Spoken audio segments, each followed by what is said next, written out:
Hey guys, welcome back to another Marketer's Mindset podcast. Once again, shocker, I'm your host again, Daniel, the content director here at DashClicks. And I am joined today with Keith Kalfas of Kalfas Media, coming out from the awesome country of Detroit. I heard it's beautiful over there this time of season. Everything's blooming. It's gorgeous. Just like flowers and leaves. And I'm a landscaper and a gardener. I have a landscaping business. So I'm super paying attention to the rhododendrons, the Bradford pears, the azaleas blooming. Everything is looking, but in the winter, it's horrific. So, yeah. Well, you had that big storm like 2 years ago or something. Wasn't there like this big blizzard or something? How long ago was that? We've had all types of blizzards. I mean, it's nothing new. It doesn't surprise anybody in Michigan. I'm in Southern California. So like if it drops below 70 degrees, everyone panics, puts out sandbags. I was in California in 2017, 2018, December. It was warm during the day, but it was freezing at night. I was surprised. That time of year, it does get to like 37 degrees, 32 sometimes. Yeah. But yeah, it kind of goes, but we're kind of in a desert. So it does that high heat, low temperature thing. But anyways, Keith, I'm glad you're here. What is it you do and how do you generate revenue? Yeah. Well, actually, more importantly, who exactly is listening so I can make sure that I describe in a way that's hopefully most beneficial? Ooh, good question, actually. So people who listen to this podcast, it's kind of a spectrum. So it's really anyone who is trying to start a business. That's kind of the lower end. Someone who's maybe has started a business. So they may have a few clients. They may not have clients at all. People in the middle where they've scaled to maybe 5 or 10,000, and then people who kind of went past 10,000. But majority are people who are kind of just starting off, probably sub 10,000 a month in marketing in general. Love it. Okay. Well, just real quick, a little bit about me. I'm Keith Kalfas. I'm in Metro Detroit, Michigan. I'm 39. This year I'll be married 10 years. I've got 3 dogs, 3 cats, 6 fish. My wife and I are finally starting to talk about having children because I grew up so poor that I was terrified of having kids or any liabilities. I wanted to get the money thing figured out first. And so everything in life has a price and time flies. It's true. But I was a broke kid cutting lawns and landscaping and stuff just to pay the bills. And I never wanted to start a landscaping business. And I didn't have any other options, I felt like. So that's what I did for the past 10 years. And I have a small landscaping business with a few employees. But I've always loved marketing, obsessed with marketing, making videos, vlogs, doing music. It's just a very creative spirit type of, if I'm not creating, I'm absolutely miserable. And the world will try to tell you that if you want to build a career doing something creative that you actually love for real, that's not, sometimes that's not practical. But, I was always the guy fighting it. Let me turn my mic down a little bit. It was really loud. Okay.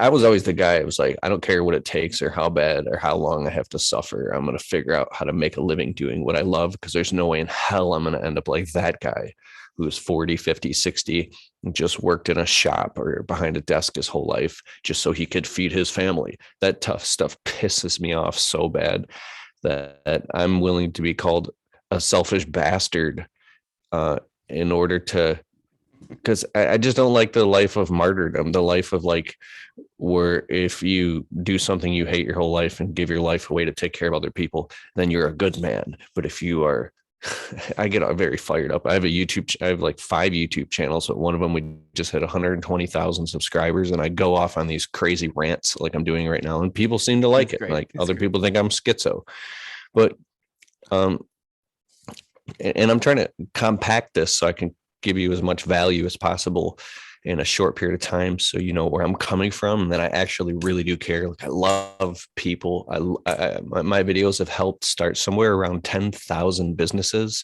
to the point where, and it's just, I mean, if you want to do marketing or start a YouTube channel or if you have a message you want to share with the world, take out your phone and just start filming from your heart. Yeah. Even if you're weird or cringy, there are people that will show up that will be like, oh my God, where have you been? And so we got 60 million views online now. We're getting about 4.5 million views a month. My podcast, the Untrapped podcast, just hit 450,000 downloads on Apple and Spotify and all that. And so on top of my landscaping business, I built this entire other business, a media business. And now my wife is actually in a meeting right now. She's over at Starbucks having a meeting. Did that media company just come from you having your landscape company, marketing in there, and you just fell in love with it, got good at it, and just transferred over, sort of? Yeah, I'm still doing both full time. So it doesn't just happen overnight. So I am obsessed with something called like quantum coaching, neurolinguistics, looking at the world through different lenses and seeing opportunity. I'm fascinated how you can take somebody. There's so much I want to say. Like, take a highly creative entrepreneurial person and put them in an environment where other people are like, they don't see any opportunity at all. It's just a desert. But then an entrepreneur will see, like, have these visions and get all excited. Like, that guy's on drugs. He's crazy. And that entrepreneur will actually go and make that shit happen. And now all those people are either helping or they don't care, or they're working for the entrepreneur. Like, your mind is so powerful and you're a spiritual being. You can do epic shit. Your thoughts are things. So basically, I started making videos about how to start a landscaping business out of all the different types of channels I have. And that's the only channel that really kind of took off. And it's got 120,000 subscribers. It's not like mega viral or anything, but so It's decent though. I never wanted to quote unquote monetize, because I never wanted to be a quote unquote sellout. I've always wanted to just help people cross the chasm of what my message is primarily. It was like, get out of a dead end job that you hate, quit working for other people, and go start your own damn business already. It just happens to be landscaping here because it's a low barrier to entry business. You can get in with almost no money at all is what I did, and you can hustle and grind. If you came from being broke and poor, screw all that. Let's get over that and let's get this shit done and get your business from 0 to 100K. That's what I talk about. But at some point you learn that, the money sustains the message. If you have a real message you want to share with people from your heart, you got to get paid, and you got to find out ways to monetize and make money in a way that's congruent with what you're already doing. Like, if you're freaking, in my instance, I'm talking about landscaping. I'm not going to be trying to sell my audience cameras. Like, I have a YouTube channel, and nobody ever asked me in my, what's that? Like product reviews that have nothing to do with landscaping. You want to put rails up on your messaging, and this can very, very much frustrate you if you're building any type of business and you get sick of it or bored of it, and you want to start to, but I want to do this thing. I really want to do this thing. Well, you got to understand, like, within the framework and structure of the business that you were in, it only goes so far. So you might as well optimize it for what it is. And if you want to do something different, it's going to have to be like a totally different business, or find a way to cross that chasm. Because I know I'm jumping all over the place. I'm aware of this, but like, dude, I've built my dream studio here. It's like, I've got like 65,000 into this studio, and I've got like expensive cameras and all the shit I've always dreamed of.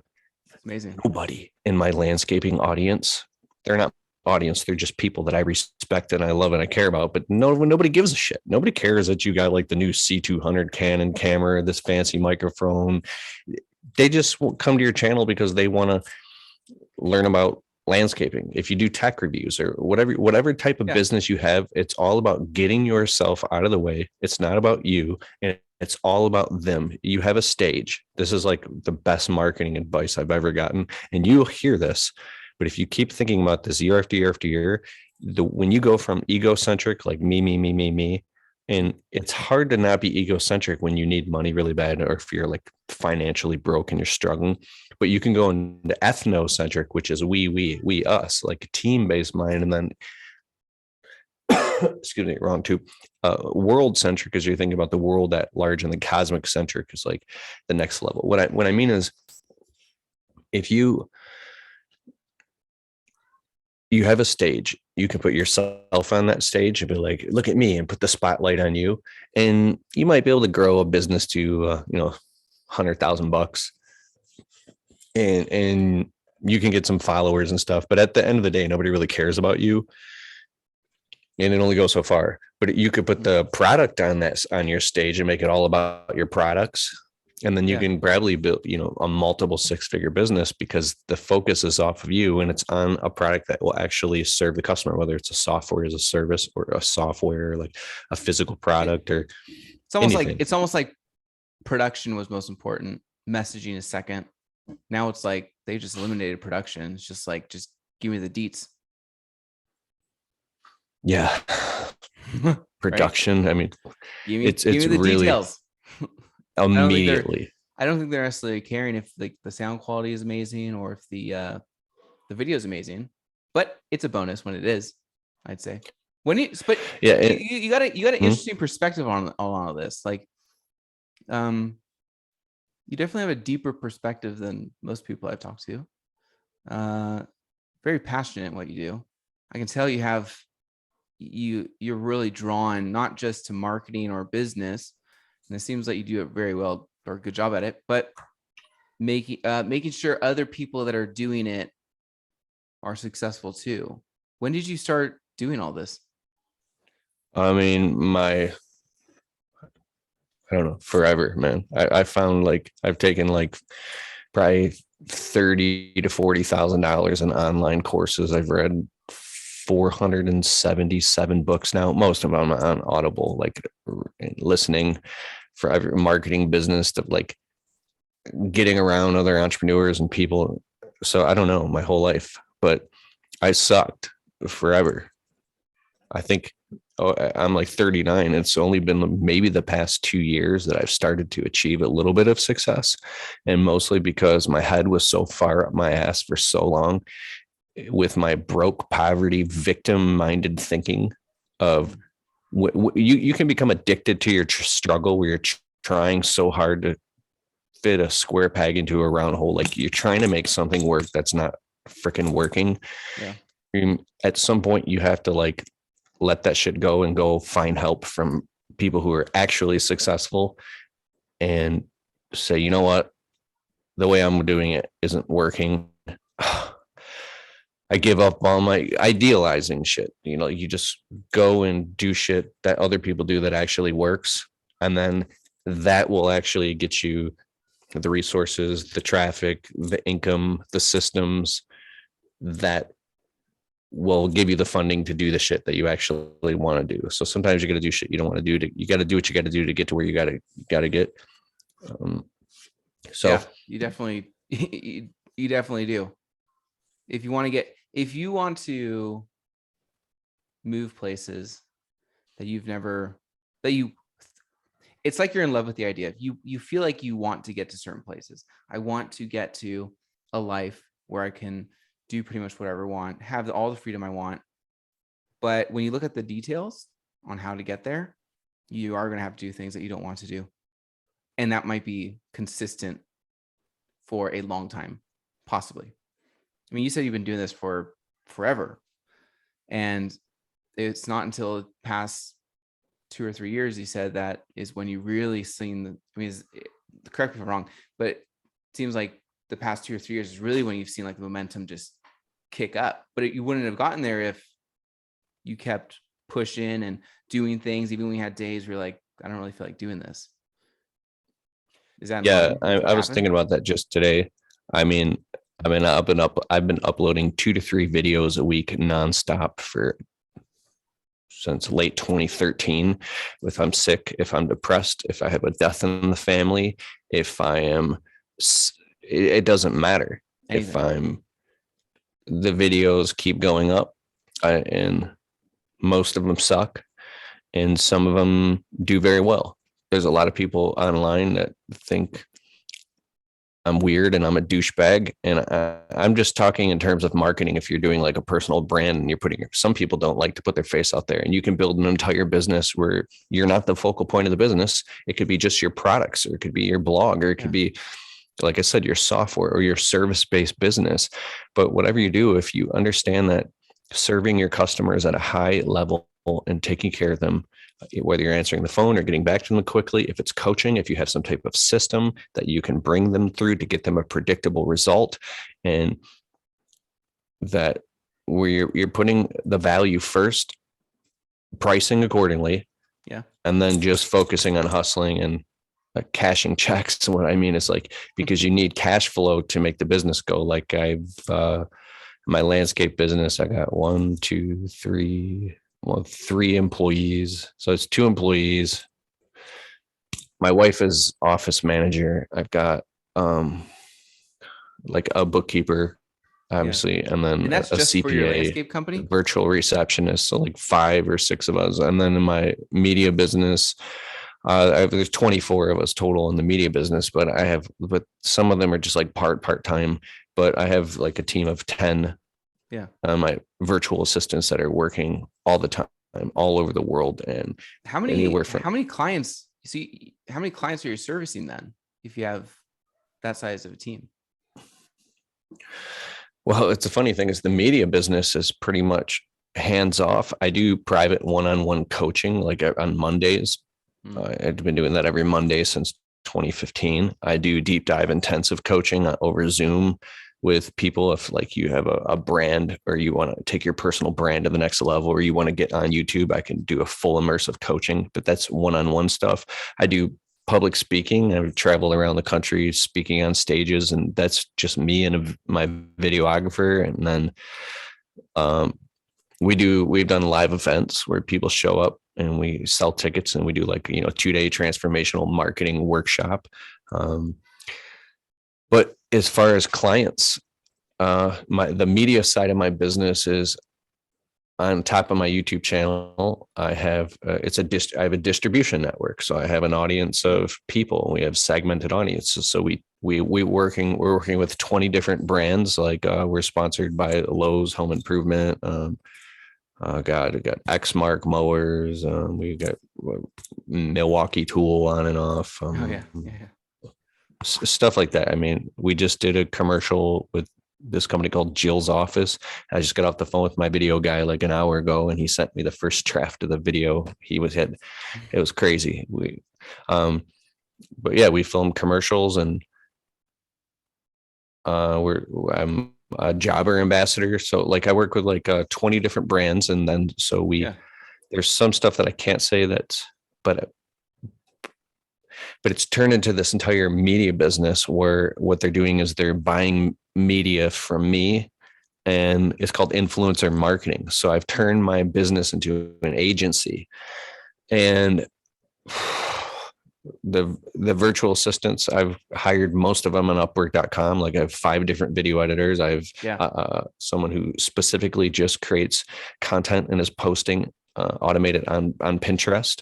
I've got a Facebook marketer, a Facebook ads guy, a YouTube ads guy. I've got the video editors. I've got my blog person. Huh? You said you had a social media person too? Oh, definitely. Yeah. Yeah.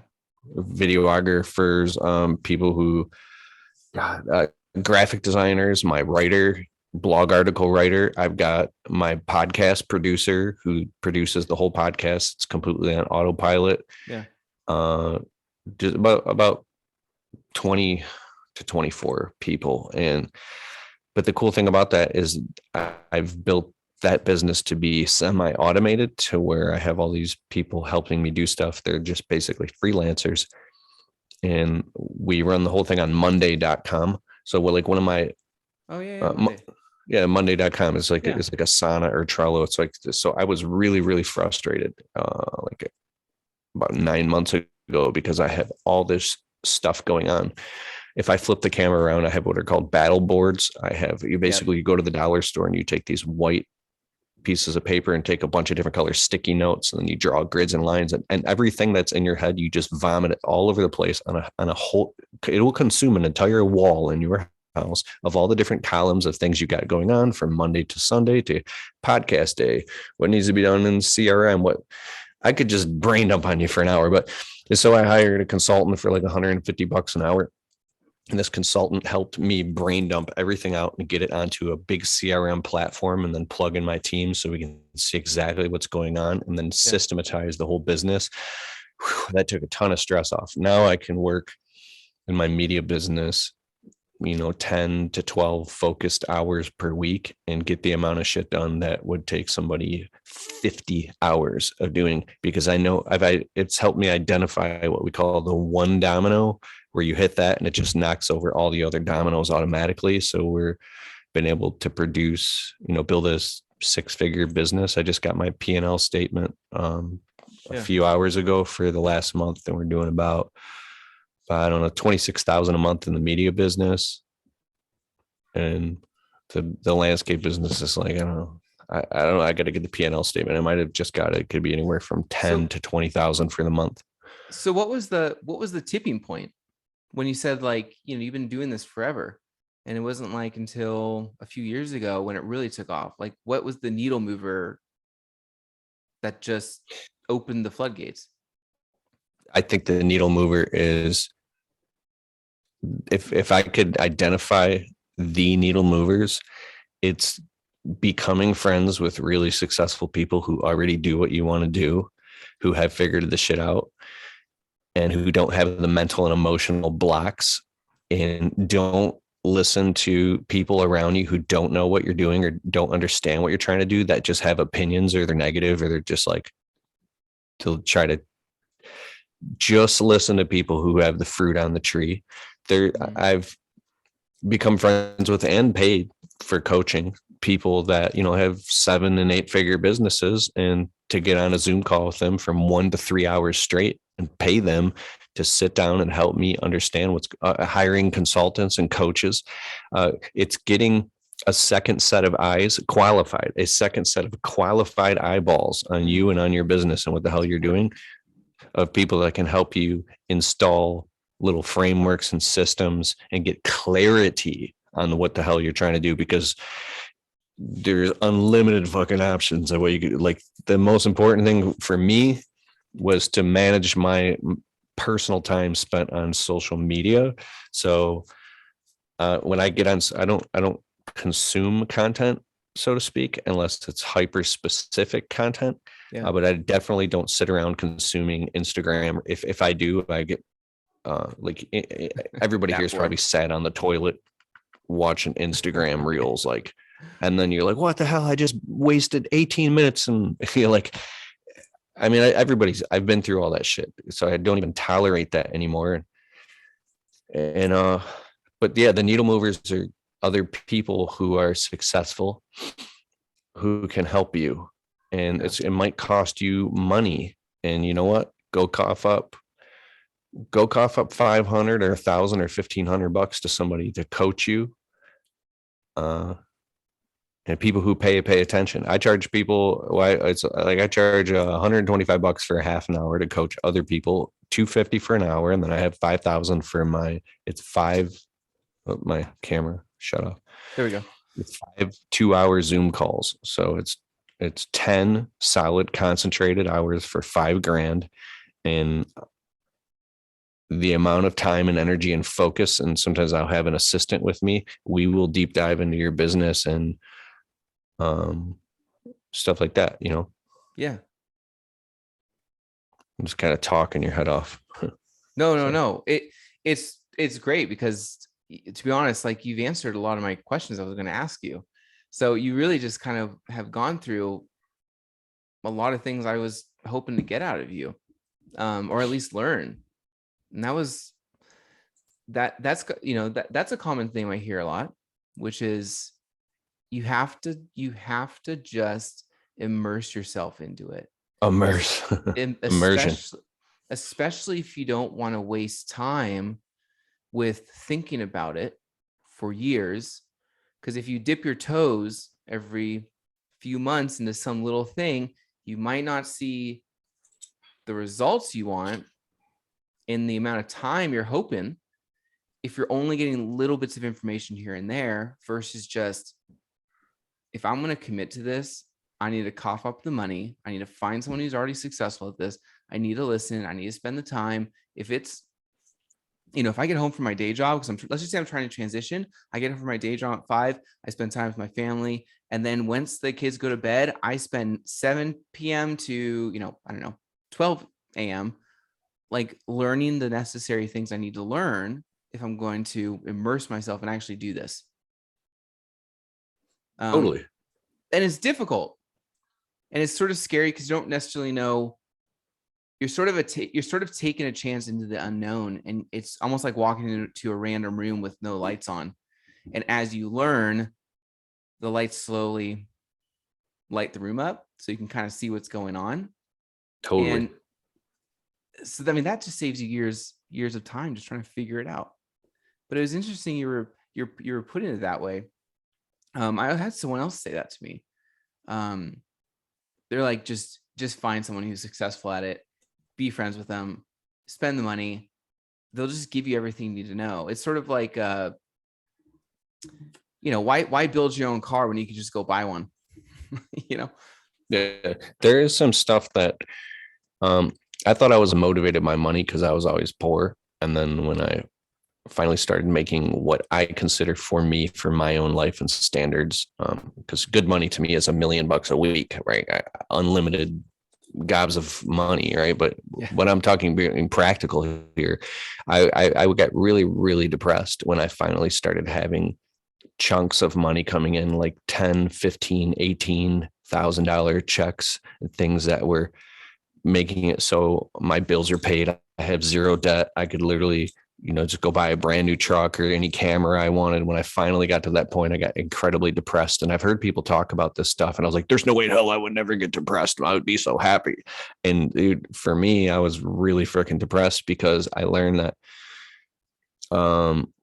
that stupid shit. It depends. It really, really depends, because this is a very deep topic.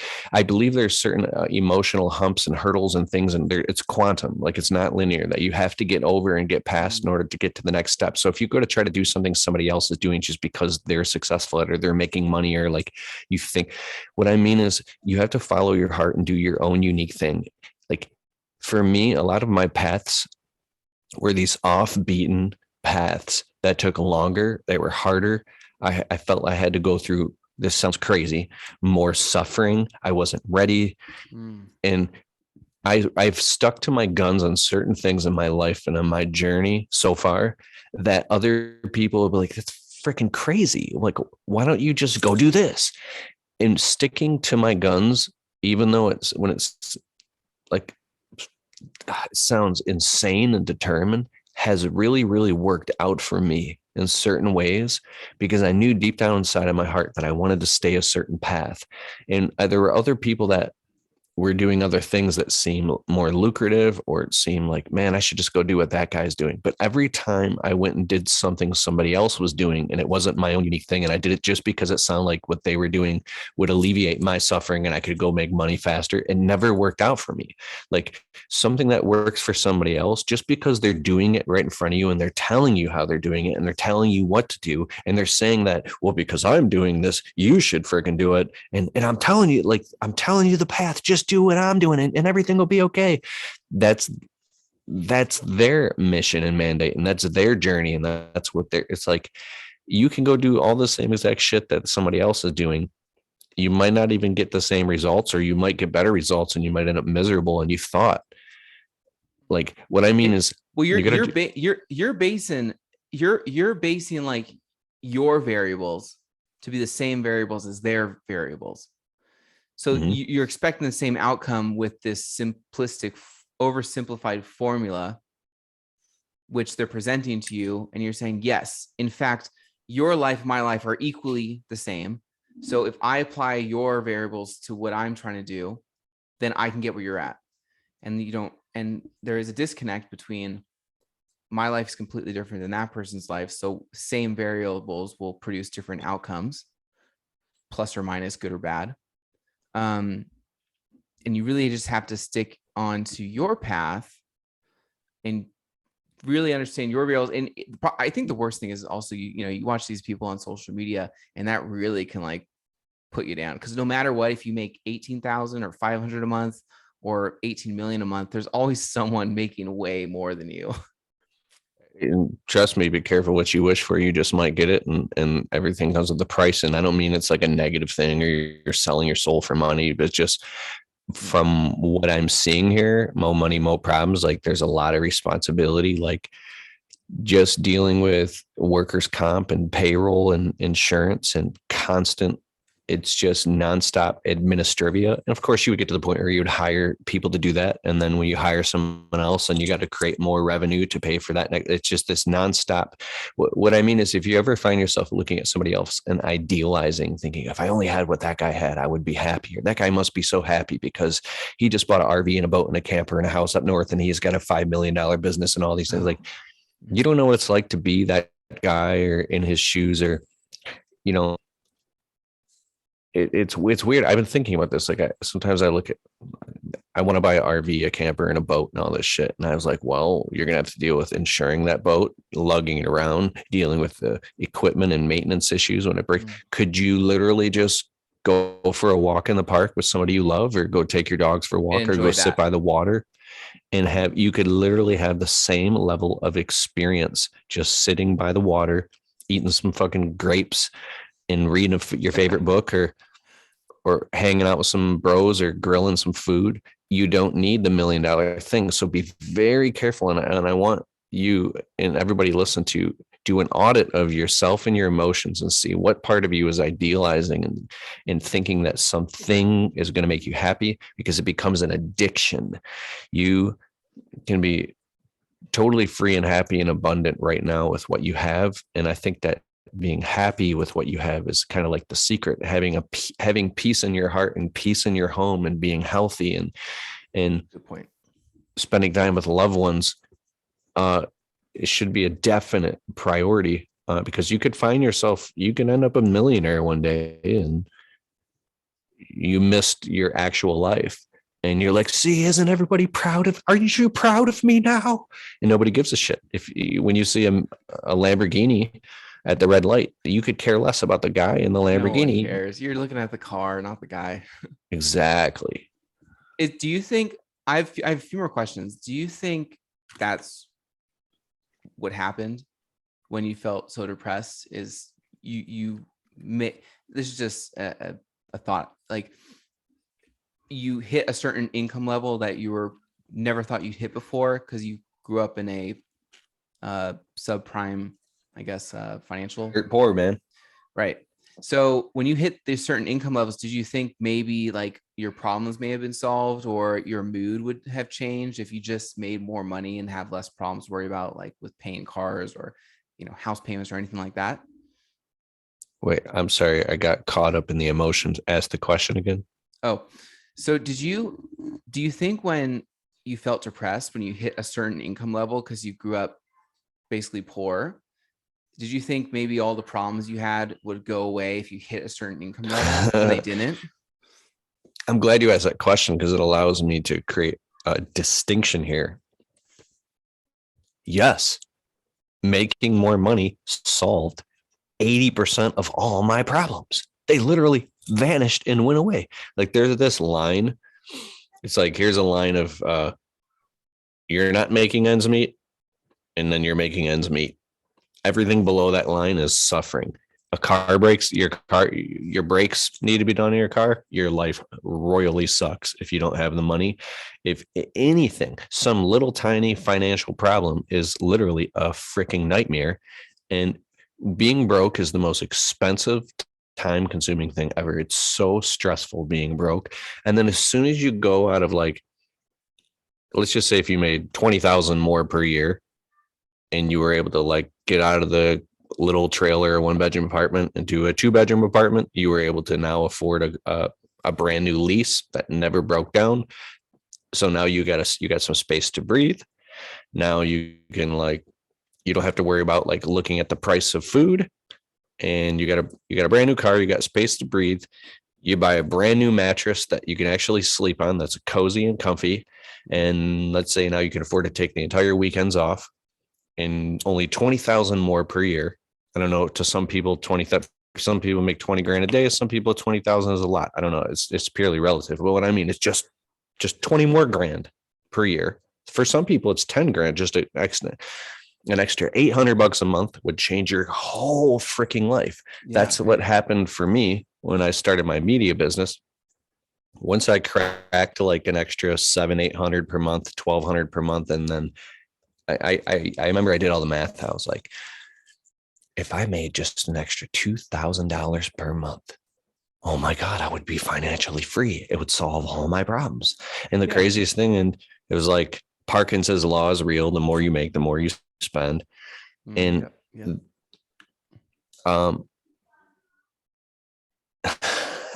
sorry, man, I could just talk about this shit for hours. I'm obsessed with it. It's fine. It just seems like, well, you answered it. Like you made more money than you achieved something financially, and it took care of a lot of the financial problems. I'm probably making an extra $10,000 a month of, I feel very weird saying this, and I say this in all respects. So I don't want anybody to get mad at me because what I'm going to say is my version of the truth. Like, I'm kind of like a superstitious. I have this weird religious superstitious brainwashing from how I grew. It's almost schizophrenic for like, don't you ever not be appreciative of what you have, or God's going to take it away and you're going to end up living behind a dumpster. And like, so I'm very mindful that I love Jesus. I just want to say something. I'm making like an extra 10,000 a month, which to some people are like, okay, who cares? That's fucking peanuts. But I'm making more than I've ever made in my life, above and beyond all my bills. When you finally get, and I don't know exactly who's listening to or how much money they make or anything, but I'll probably do, I don't know, let's say I'll do 400 grand this year in revenue. It's not a lot of money. It's not $1 million business. And I'll probably do 150,000 in personal income. It's like, yeah. Okay. I live in a middle-class house. I drive a new truck because I need a dependable vehicle. We got food in the fridge. We don't have any vacations on or anything lavish. I feel fucking broke, like almost as broke as I did 5-10 years ago when I was actually really broke, because when you finally start making a little bit of fucking money, you realize how much money you actually don't have and how skewed and how broke your thinking actually was. Like, dude, unless you make enough money to like be slapping down, like purchasing real estate every single month after month, you're buying real estate, property, launching Airbnbs, vacation homes, investing in businesses, slapping money on the S&P 500, buying tons of crypto, invest until you're in like investor quadrant status to where money is purely making money and you're just signing checks and creating things with your mind and your mouth. If you are still in your business day to day, physically doing the work and answering the phones and stressing out, like you're not fucking, you're still in them. And that's a beautiful place to be. But what I mean is like, I get it. Don't ever fool yourself to think that you're balling when you ain't doing shit. Like I'm still in the grind and in the hustle and in the trenches. Anyways. But you don't necessarily okay. Some people don't necessarily have to do that to like make a business successful. There's some exceptions and stuff, as always, like you don't expect to go to the NBA and be like Kobe Bryant, So with that said, pretty much to get what like, no one's going to roll over and give you what you want. You're going to say, I want to make $1 million a month. Give it to me. It's the same thing in the workforce. Like you think you're going to just walk in to some firm and the top performer is just going to like, hey bro, why don't you just take my position? Yeah. I worked my entire life, 80 hours a week. I've done things that to get, I've missed out on things I'm willing to miss out on to get this position. So there's no way I'm going to give it to you. It's like a war zone. And to achieve the same level of success or higher by yourself is difficult. and it is grinding, and it is, it's not easy. If it was easy, then like, it would be just like getting a cup of coffee. Everyone can do it. And Yes. for most part, I think everyone can do it, but there are things that make it easier for people, less easier for people. Like, your personality traits might help with that. Like, you seem very conscientious and you seem really detail oriented, and that's probably helped you with growing your business and stuff. Maybe.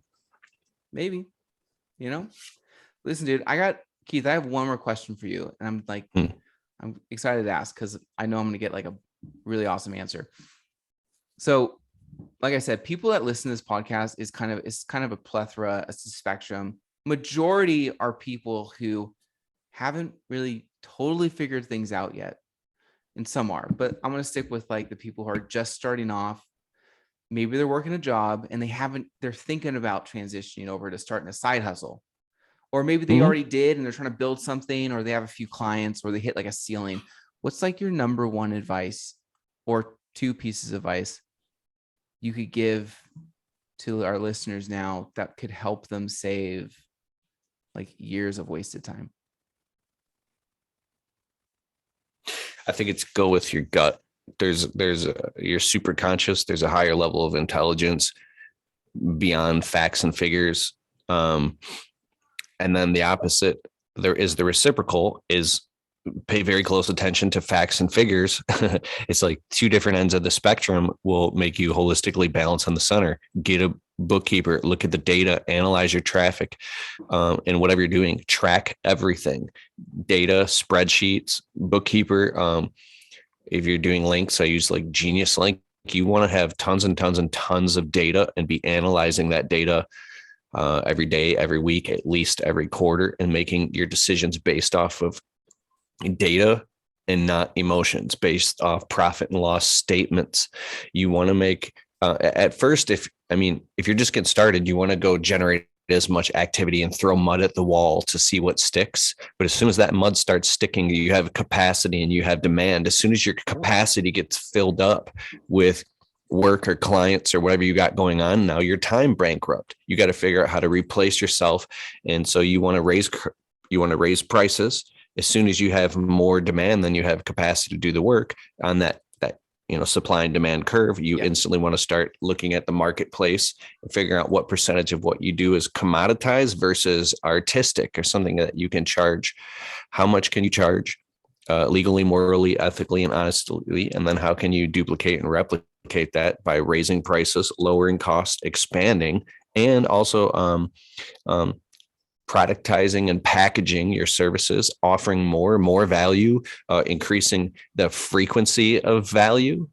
The frequency of the transaction. Can you charge customers more often to do the same thing? Can you offer them different things? Do you have a service area or a radius? Do you have criteria?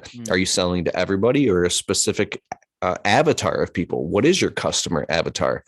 There's a lot of shit that goes into like marketing and advertising. And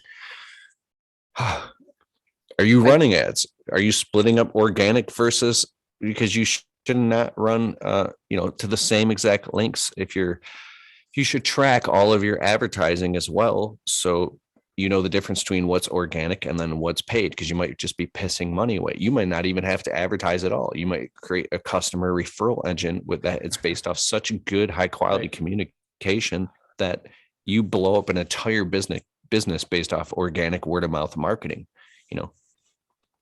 Well, you know what? I think you just proved my point. You seem, well, let me just say this, then I'll mention that. It seems to me like what you're saying is whatever when you get started, just get working, test things, throw mud against the wall. If it sticks though, you need to log that and understand what that means so you can make a decision to move forward, so more mud sticks to the wall. And then you keep making decisions based on the the hard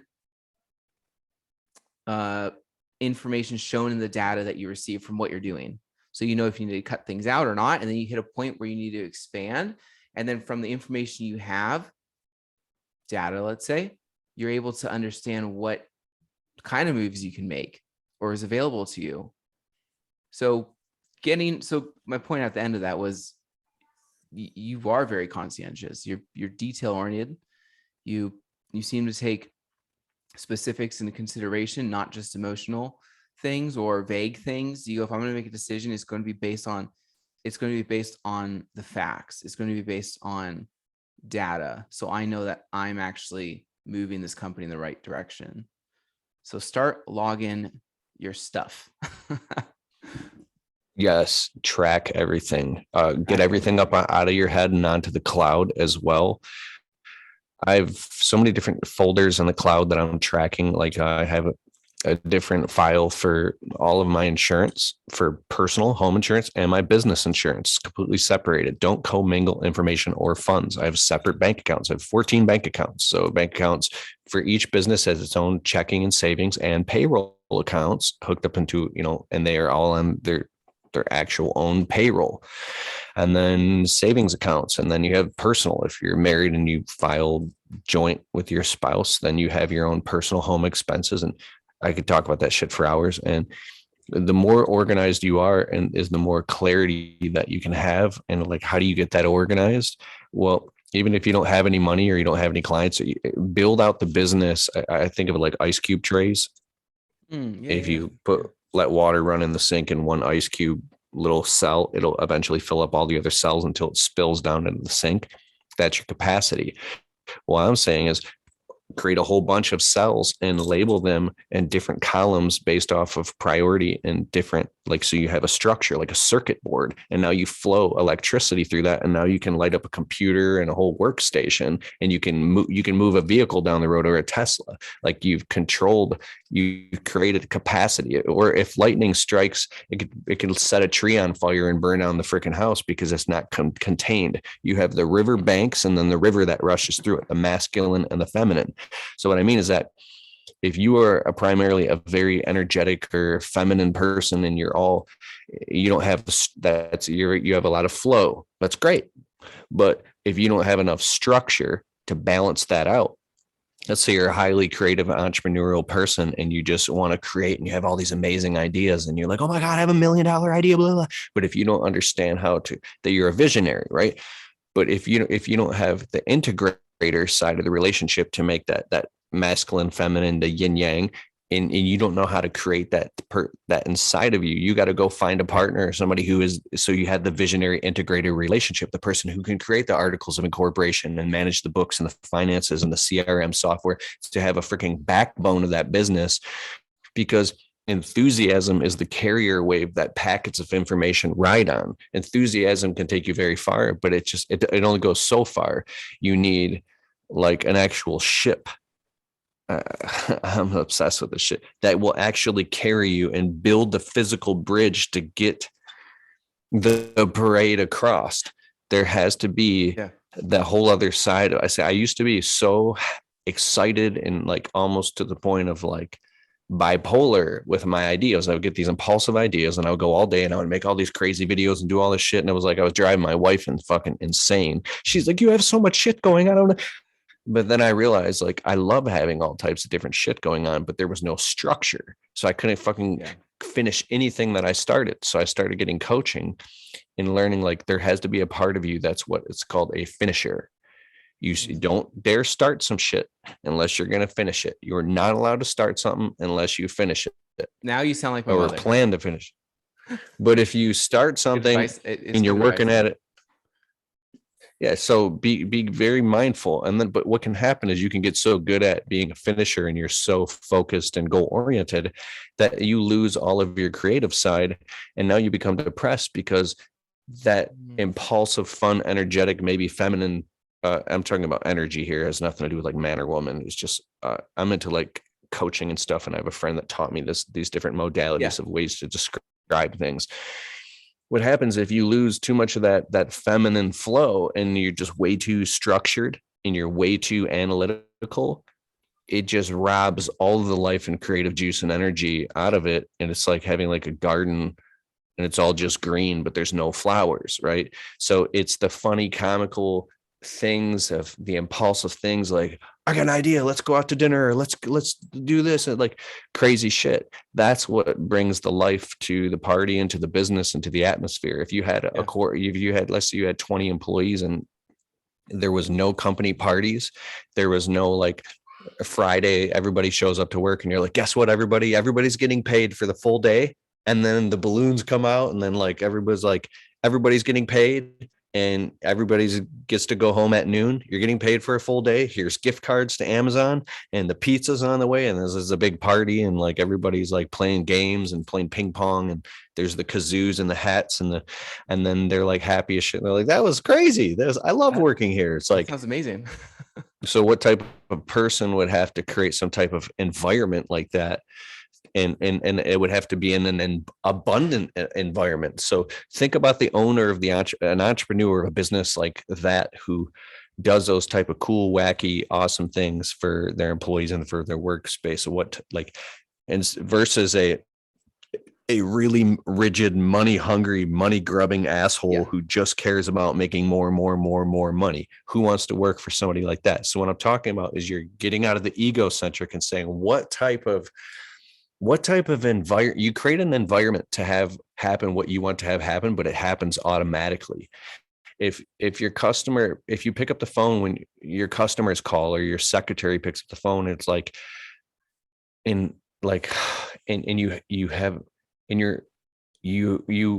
have created an abundant, fun place to work and you love what you do. You get totally different outcomes. This is outcome based.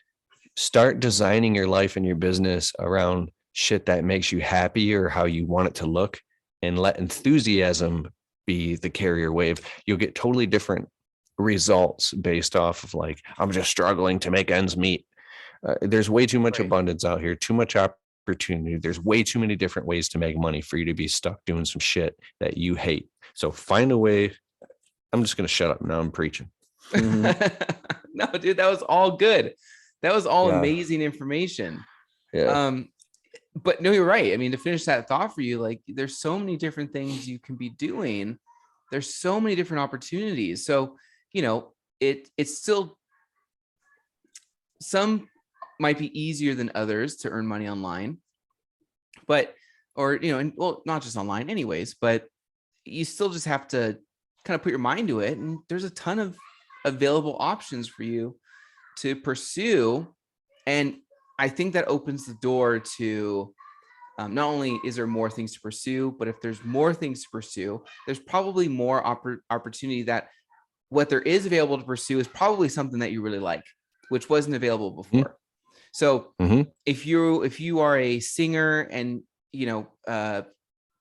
maybe your dreams didn't come true for whatever reason, it just happens, and you didn't get on Broadway, but you want to do something with it, and you decide to now make a course about it. And then in the next year and a half, you're now making, $40,000 a month or something like that. Like those things are now available. Totally possible in today's market. Totally possible. I mean, not easy, but possible. But that is something that you could now do, which wasn't necessarily available before. So I think it does open a lot of opportunities, but you still have to, just like what you were saying, follow your gut, and you just have to get the courage and just jump in and immerse yourself. There's one final thing I want to say to add to this. It's the law of preeminence. And I learned this from Jay Abraham. He's a marketing god. He talks about preeminence is when you position yourself as being the obvious choice. It's like when you think of like car insurance, Progressive, it's like the biggest name, Nike is like, and those are huge brands, billion-dollar brands. But what I mean is how do you position yourself in your little marketplace to be, what I mean is you can do this by playing the long game.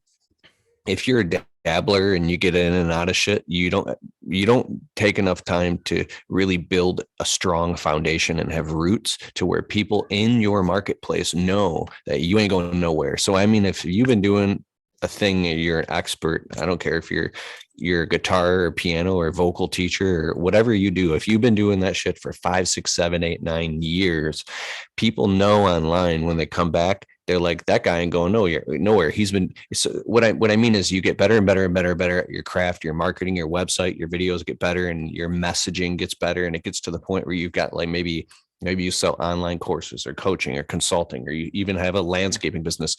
After long enough, so many thousands of people have heard about you, have maybe it's trickle, flow, flood. It gets to the point where when people, it's not a matter of if, it's a matter of when they're finally ready, your name is around so much that it just gets to the point, oh, just go to Daniel Matthews or check out his podcast. Or you develop so much momentum that it starts to actually work in your favor, and it becomes this train that you can't stop now.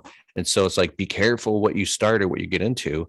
And if you make sure you want to do it long term, because if it's something that you're passionate about, go do that shit for 10 years. And it'll get to the point where all of the deals are just flowing to you, and you're just getting like, it's this emergent property, this extra special bonus thing. It's actually a double-edged sword. It's like, it's bittersweet, because I've seen some things happen. Like, I've gotten so fucking sick of making these landscaping. I've made 3,000 videos, and I mean, there's times I've been totally depressed and sick and tired of this, and I don't want to do this anymore. And I hate my landscape business. And when you hate it because you've done it for so long, and you've gotten good at it, but you hate it, you're done with it.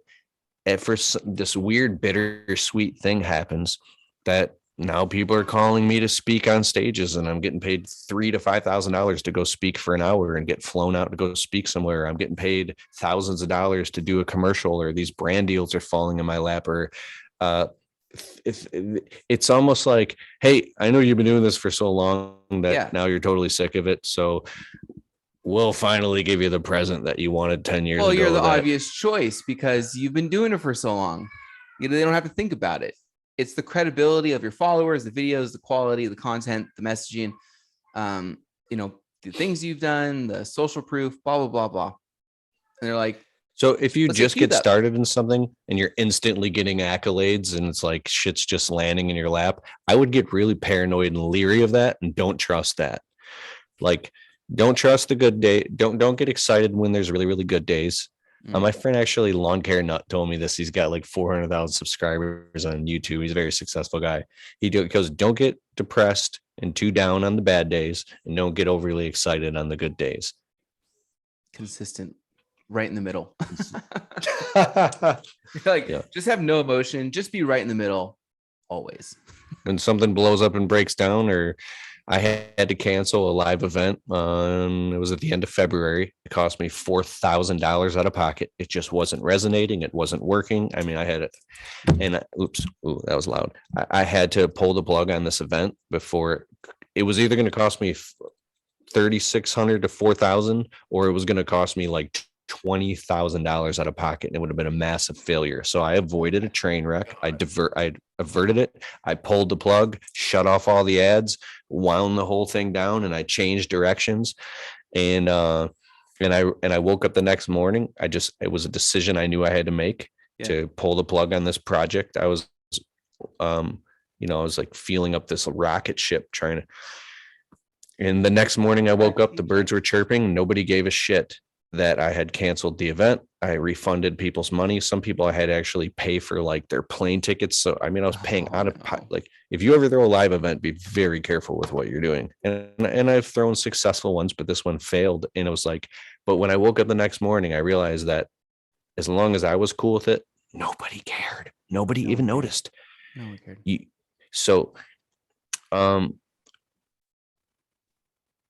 What was I going to say? Well, you're saying, just at the end of the day, nothing really matters. No one really cares that much. As long as you're just honest, you take care of them, you do what's right, you're ethical with things. If you do massive failures, it's the biggest critic is going to be yourself. Totally. And you might find that external people might be there to support you and not necessarily be mad at you and stuff. Keith. And also, don't expect people to support you either. Some of the closest people to you, they're gonna think you're crazy. They're not going to support you. People don't care. Done that. Been there, done that. Oh man, yeah, had some shocking moments. the simple fact of me getting married and moving on with my life definitely did not resonate well with some people who seem to be stuck. To each their own, whatever. But even something like that, there's been some falling out where How old are you? 20. Oh, I'm not even 20 anymore, dude. I'm 32. Good for you, bro. Yeah. 32, man. Wow. It's so funny. I almost said 27. Let's just go with 27. No big deal. I'm just waiting for my salt and pepper to come in, And last thing I want to mention before we end this, I turned 25. Expectations went up the roof with the family. Everyone's like, so what are you gonna do with your life? Then you hit 30. That happens again. Then it gets to the point where until you start getting your gray hair, people start respecting you a little more. Like, that dude. Respect that man. He's got salt and pepper. I've gone totally gray. The sides, all my beard is all gray. Oh my God. I was pretty depressed about it for a minute. Because you gotta rock that, dude. You gotta rock that. Yeah. My wife thinks it's hot. And there you go. There is something when you have some gray in your hair. This is a real thing. I've noticed. Either I'm crazy, but I have noticed for real, like the best of I can consciously articulate that people are treating me a little differently. Like I'm getting like, I don't know, like that yeah. If you're in your teens or early 20s and you're frustrated because people don't treat you like a man or they treat you like a kid. Well, first of all, you can fix that by just realize that you're subconsciously not aware that you actually still believe that you're a kid and you're fucking acting like a kid. And if you just act like a man, you don't even need any gray hair and people will treat you like a man if you think about it, you're a man. Because I'm a grown ass man and I have gray hair and still parts of my psychology are fragmented and I get my feelings hurt easily and I act like a kid. So therefore, let me play that back. Parts of my psychology are still fragmented and stuck back there. The injured kid. Yeah. So that'll get in the way. It doesn't matter if you're 70. There's 70-year-old grown ass men walking around that are still injured teenagers and they're crying about what happened when they were fucking 15 and they're not even aware of it. And it's ruining the quality of their life. So it's like, yeah. Anyways. No, totally. That's another big part of success. Keith, where can people find you? Just type in Keith Kalfas anywhere on the internet and it pops up everywhere. And you can decide whether you love me or hate me. Well, after this episode, I think you've gained a lot more lovers. Cool, man. Appreciate it. KeithKalfas.com or check me out on YouTube. Awesome. Keith Kalfas of Kalfas Media, all the way out from Detroit. My kids are screaming. If you can hear them. You're very blessed. Every time they scream, I go, I'm a blessed man. You absolutely are, bro. Yeah. Well, dude, if you ever have kids in your life, I'm telling you, it'll change your life it's some of the best times you'll have. But my wife and I are talking about it right now. I'm scared shitless, but I've got to knock her up before I'm 40. It's like starting a business, man. It's like starting a business. You just got to go for it. Oh, God. You'll be surprised how well you'll do. You will. You can't prepare for it. I'm just afraid that I'm you'll do good. Thank you. I appreciate that encouragement. Tell you, man.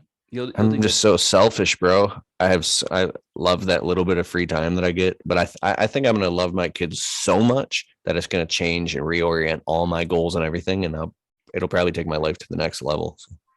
Well, you and your wife are in for a treat. You'll enjoy it. Yeah. Well, dude, Keith, thank you so much for joining. You dropped a ton of knowledge and I took a lot of notes. I gained a lot of cool insights. I'm really glad that you joined me and hopefully we can do it again soon. Cool. Closing statement. If you ever find yourself acting like a victim or you're upset or you're crying, whining, bitching, or complaining to yourself, stop that. Tell yourself a better story and go out there and fucking hustle and get it because you deserve it. Quit being a bitch. In the great words of Grant Cardone, what does he say? Don't be a little bitch. Dude, that's the best. I think that's what he says. Don't be a little bitch. 5 best words that you can go tell yourself. Well, love it. Keith, thank you again. Thanks, bro. Thanks for being I loved being on your show. Cool. Thank you. I enjoyed you as well.